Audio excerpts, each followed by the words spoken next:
কখনো কি ভেবে দেখেছেন আমাদের মুখ থেকে বের হওয়া একটি ছোট্ট শব্দ আমাদের ভাগ্য বদলে দিতে পারে? এমন অনেক কথা আমরা প্রতিদিন বলি, যেমন আমার কপালটাই খারাপ, এই দোয়াটো কাজ করে না, ও মাই গড, হোয়াট দ্য হেল। আমরা ভাবি এগুলো সাধারণ কথা, কিন্তু ইসলামে এই কথাগুলোর কিছু হারাম, কিছু শিরক, আবার কিছু ঈমান নষ্টকারী। আল্লাহ তাআলা বলেছেন কোরআনে, মানুষের মুখ থেকে যে শব্দই বের হয় তার কাছে একজন পর্যবেক্ষক ফেরেশতা থাকে যে তা লিখে রাখে। সূরা কফের 18। তাই আজকের ভিডিওতে জেনে নিন কোন কথাগুলো বলা হারাম অথচ আমরা অজান্তে প্রতিদিন বলি। দেখুন ভিডিওটি শেষ পর্যন্ত, হয়তো একটিমাত্র কথাই আপনাকে জাহান্নাম থেকে বাঁচাতে পারে। শুরু করা যাক। 1, অনেক মানুষ হতাশায় বলে থাকে আমার কপালটাই খারাপ। এই কথায় আল্লাহর তাকদীরের ওপর অভিযোগ করা হয়। ইসলাম বলে যা ঘটে সবই আল্লাহর ইচ্ছায়।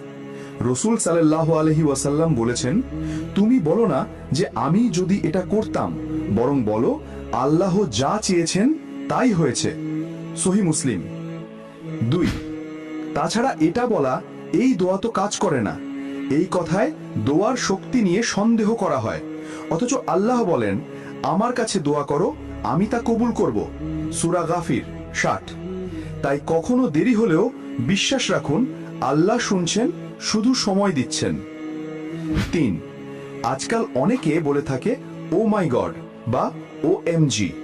অনেক সময় মজার ছলে বা রাগে বলা হয়, কিন্তু এতে আল্লাহর নামকে তুচ্ছ করা হয়। উত্তম বিকল্প সুবহানাল্লাহ বা আস্তাগফিরুল্লাহ। 4, অনেকে অধৈর্য হয়ে বলে থাকে এই কাজ আল্লাহও পারবেন না। এটা সবচেয়ে ভয়ঙ্কর কথা, কারণ এতে আল্লাহর ক্ষমতাকে অস্বীকার করা হয়। এটা সরাসরি কুফরি। আল্লাহ বলেন আল্লাহ সব কিছুর উপর ক্ষমতাবান। সূরা বাকারা 20। 5, অনেকে ইংরেজিতে বলে গো টু হেল, যার অর্থ জাহান্নামে যাও। অন্যকে জাহান্নামে যাওয়ার অভিশাপ দেওয়া হারাম। 6, অনেকে রাগে বলে থাকে হোয়াট দ্য হেল বা হোয়াট দ্য এফ, যা মূলত অশ্লীল ভাষা। এসব শব্দে অশ্লীলতা ও অভিশাপ আছে, যা মুসলমানের মুখে মানায় না। আল্লাহ বলেন আল্লাহ সব কিছুর ওপর ক্ষমতাবান। সূরা বাকারা 20। 7, মানুষ রাগে বা মজার ছলে বলে থাকে ওই লোকটা তো জাহান্নামী বা তুই জাহান্নামে যাবি। আমরা কারোর অন্তরের বিচার জানি না। রাসূল সাল্লাল্লাহু আলাইহি ওয়াসাল্লাম বলেছেন, যে কারো সম্পর্কে বলল সে জাহান্নামী, যদি সেই ব্যক্তি জাহান্নামী না হয় তাহলে সেই কথাটি বলার ব্যক্তি নিজেই সেখানে যাবে। সহিহ Bukhari. 8, I swear two god, যা মূলত আল্লাহকে নিয়ে শপথ করা। যদি সত্য না হয় তাহলে এটি বড় গুনাহ। 9, ড্যাম বা ড্যামেট, অর্থ ধ্বংস হোক। এটি অভিশাপের মতো কথা, ইসলাম নিরুৎসাহিত করেছে। 10, আমার জীবন শেষ, আল্লাহ বুঝেন না আমাকে।